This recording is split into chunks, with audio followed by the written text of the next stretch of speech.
go get them again. Welcome back to another unboxing first impression video on my channel. Today we are delving into the brand of Giorgio Armani and the Acqua Di Gio lineup, which I've pretty much tripled my collection this year. I think I only owned 1, 2, 3.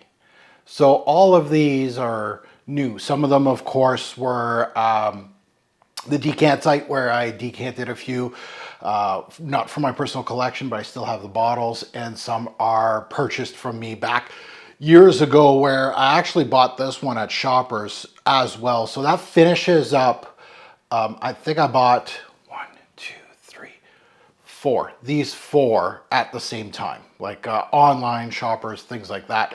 So this one right here, let's introduce it. It's Acqua Di Gio EDP, Eau de Parfum.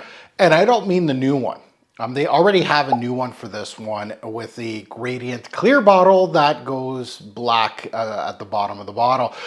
This is the old school 2022 version of the EDP, which honestly, I have no idea what's going on with Armani right now with the repackaging, with the ADG line.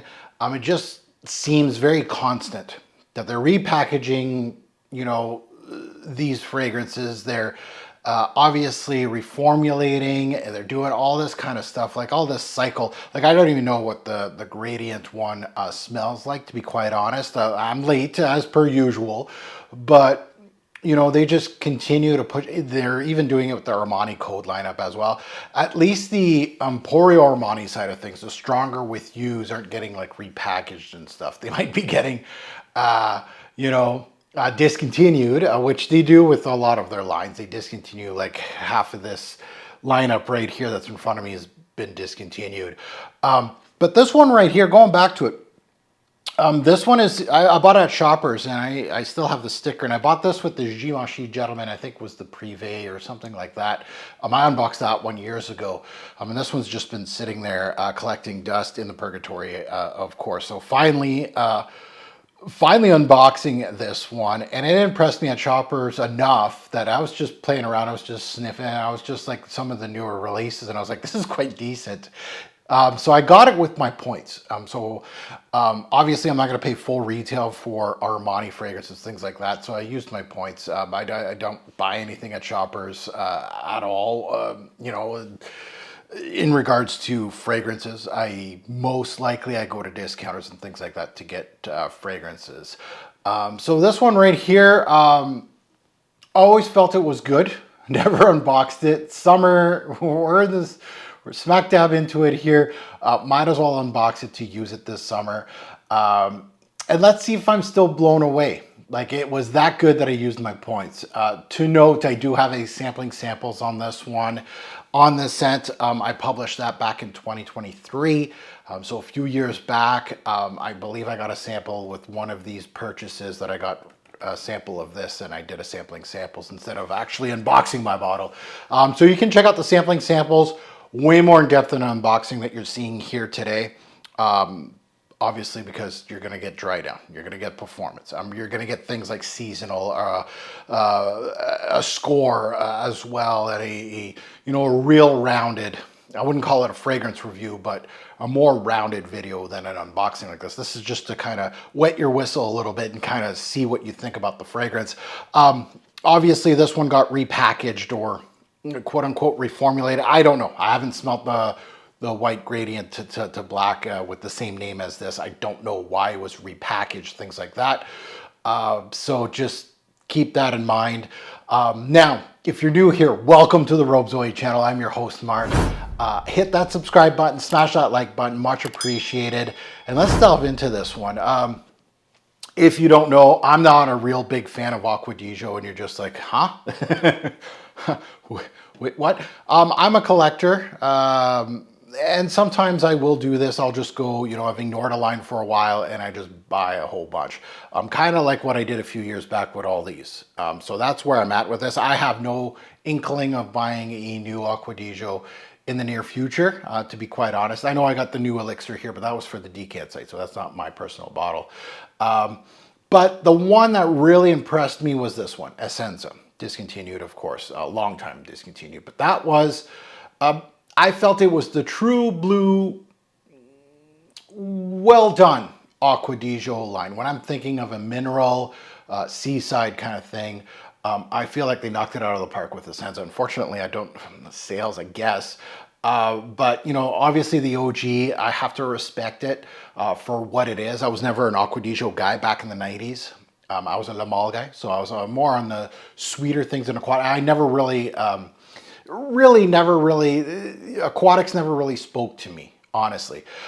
So that's where I am with the line, but we'll see what we get out of this. I thought, you know, if I remember correctly, I thought that this one took a page out of Vicenza, which is really exciting. So let's take a look at the note breakdown. Let's see when it was released, pricing, things like that, and then we'll unbox it. So let's take a look at the notes. Top notes, we have C notes and green mandarin. So citrus punch with, of course, that signature aquatic Acqua Di Gio line. In the mid, we have some clary sage, lavender geranium, so a floral mid, aromatic mid, which goes very well with the ADG line. And in the base, we have mineral notes, which of course goes well, vetiver and patchouli, so some green aspects as well. And if I remember correctly, this is more of a mineral take, aquatic take, and those aromatics do punch a little bit. But it was tastefully done, if I remember. Now, it was released back in 2022. There is a new EDP, like I mentioned in the introduction. So I have no idea. You can go on Fragrantica, Parfumo, base notes. You can go online and kind of check out what people are saying. Is it close to this kind of fragrance, or did they reformulate the whole thing with a new name? The nose behind this one is the famed Alberto Marias. That was part of the penmanship of the original Acqua Di Gio. As far as pricing goes, retail, I believe it was back in the day, I think it was like around 180 USD, and at discounters it was at around 100 to 130. But most retailers now have replaced this EDP with the new one. Yeah, quote unquote. I'm calling it a new one. It's not 2025 release, but I think it was 2024. Yeah, I think so. So this one had a short lifespan, honestly. So keep that in mind. They may have a picture of this one, but it may be the new one. So keep that in mind for discounters as well. Sometimes they don't re-up the photos, and some people think it's the vintage fragrance. So let's delve into this. Let's finally unbox this thing. It's been collecting dust for years in my purgatory over there, and you'd be upset with how much that I have at the purgatory that's just sitting there. It's just waiting to be unboxed, but this is what I do now, right? I'm trying. These videos are saying, hey, you know, I'm finally unboxing my stuff, and let's delve into it. There she goes. So this is a 75 ml bottle. So it's a mid bottle. I think they have the 125 for this one as well, which is the usual. So you get a little more juice out of these Acqua Di Gios. And there it is. It has the clear bottle look as a Senza, which is, I don't know, it just makes me happy seeing that. It just brings me to good times. It has the wooden cap instead of the metallic cap, more in the lines of these guys, the Absolute Instinct and all that. So it has that wooden cap, which I kind of like. And then of course, just black writing, so an EDP. So let's put it on strip first, and then we'll put it on skin as per usual. And it's going to be my scent of the day today. Attention to detail, right? You got the GA on the cap etched in. It's GA on the atomizer as well. Let's delve into this and remind me of it, because I sampled it a few years back. Let's see if it's as good as I remember. Yeah. Yes, it reminds me a bit of the Essenza. Yes. It has that, you know, there's some formulas of the Acqua Di Gio line that I'm just like, nah, it's not working out. This is on the winning side of the EDG DNA. Very good citrus. It's got that marine DNA that you come to expect, that salty mineral take, but it also has clary sage in here too. The citrus is, to me, very three-dimensional. So you can smell kind of like the peel as well here, with that mineral aquatic touch. Is really invigorating. It's really well done. Very good atomizer on this thing, actually. Yeah. So let's put it on skin. Let's see. Yeah.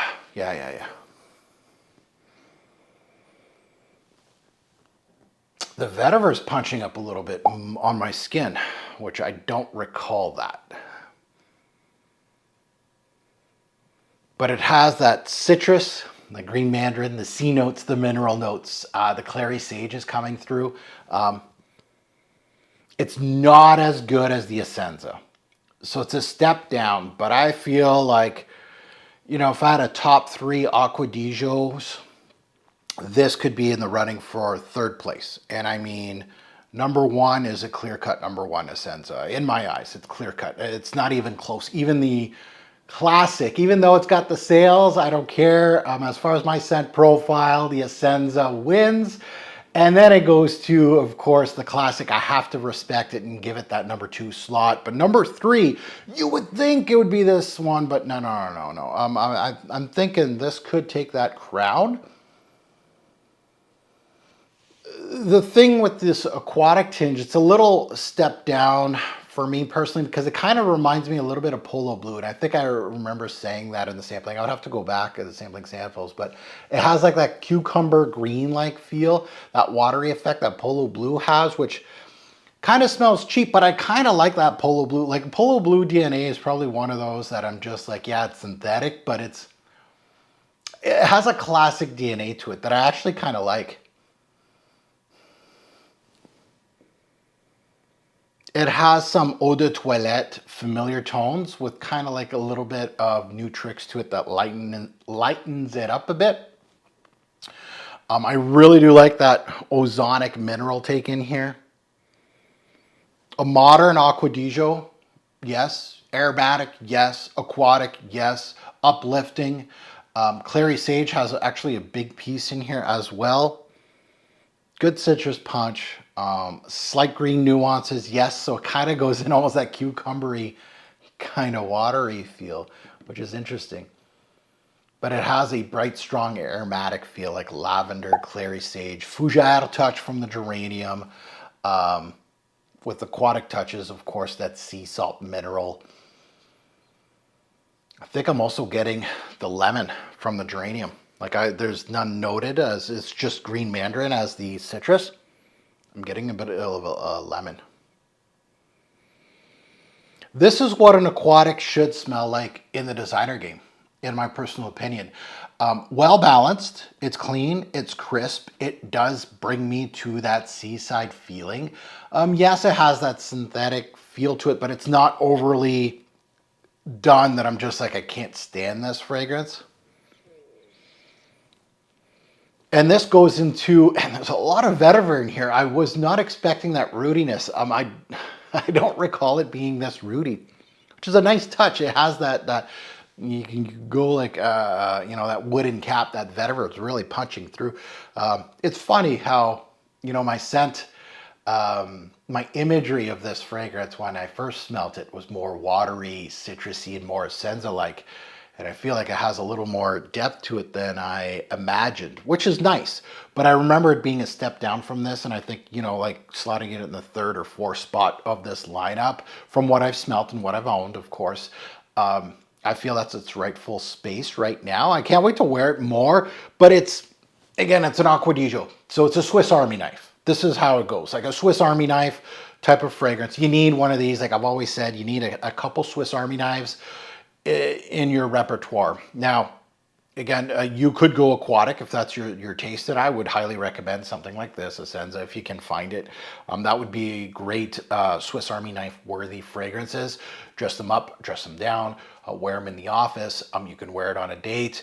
It's just a well-rounded fragrance. Yeah, so at the end of the day, wow, that vetiver is really punching up on my skin. I can't wait to really delve into this one now that the sample's done, and testing it at Shoppers. You know, it's not the best way. You know, testing in Sephora, things like that on a strip, is totally different than just being in your home, taking time and smelling a fragrance and wearing it not just once, twice, 3 times, as much as you can. and really delve into the fragrance. And with a bottle like this, now you can spray as much as you want or as little as you want and really kind of, you know, enjoy this fragrance and kind of figure out what it's all about. But it's not going to dethrone a Senza. It's not even in this discussion. It's not. But this is right up there with top 5 Acqua Di Gios. I think it would be in top 5 for sure. I enjoyed this a lot more than this bottom line. I enjoy this actually more than this one. Even some people are going to be like, what? Doesn't matter. This one's really good, but it doesn't smell like an Acqua Di Gio. It smells like a Fahrenheit Summer Edition. So that's where this is going to slot in. I think it would be slotting in at 3 or 4, depending. So not bad. That Vetterer, wow, it's it's really rooty. It's really nice though. But it's given it a lot more depth than, or heaviness than I remembered.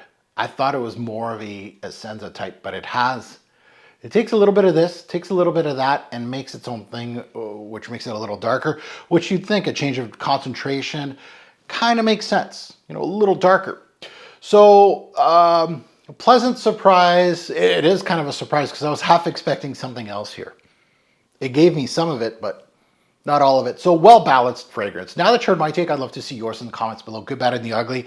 And anybody that is a long-time Robes 08 subscriber, this is a very positive review on an Acqua Di Gio fragrance. I'm really not, if you see any of these fragrance reviews, you kind of know unboxings and things like that, sampling samples. You kind of know how I feel about the line. And I feel good about this one. And again, it's a recent release, like 2022. Obviously, they've already repackaged it. I wonder if that one has any, you know, tweaks to it. I'm assuming they probably did some tweaks.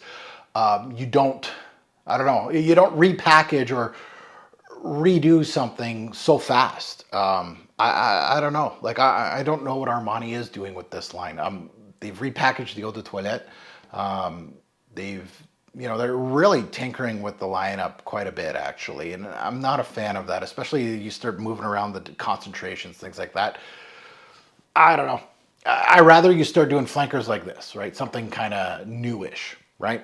So now that you heard my take, I'd love to see yours in comments below. Good, bad, and the ugly, right? You can poo-poo this fragrance. You can give it all its praise. You can say it's just mid. You know, those are things that I applaud on my channel. I'm not going to delete your comment, and yes, that happens with a lot of our fragrance reviewers that all they want to see is cosigns in the comments below. So I'm not going to do that. Obviously, you know, I'm not taking a dig at you for your taste, so don't take a dig at me in regards to my taste. I still think a Senza is king. And as always, a great to pour fragrance will make a lasting impression. Choose your scent wisely. Thanks for watching, YouTube. Have a good one.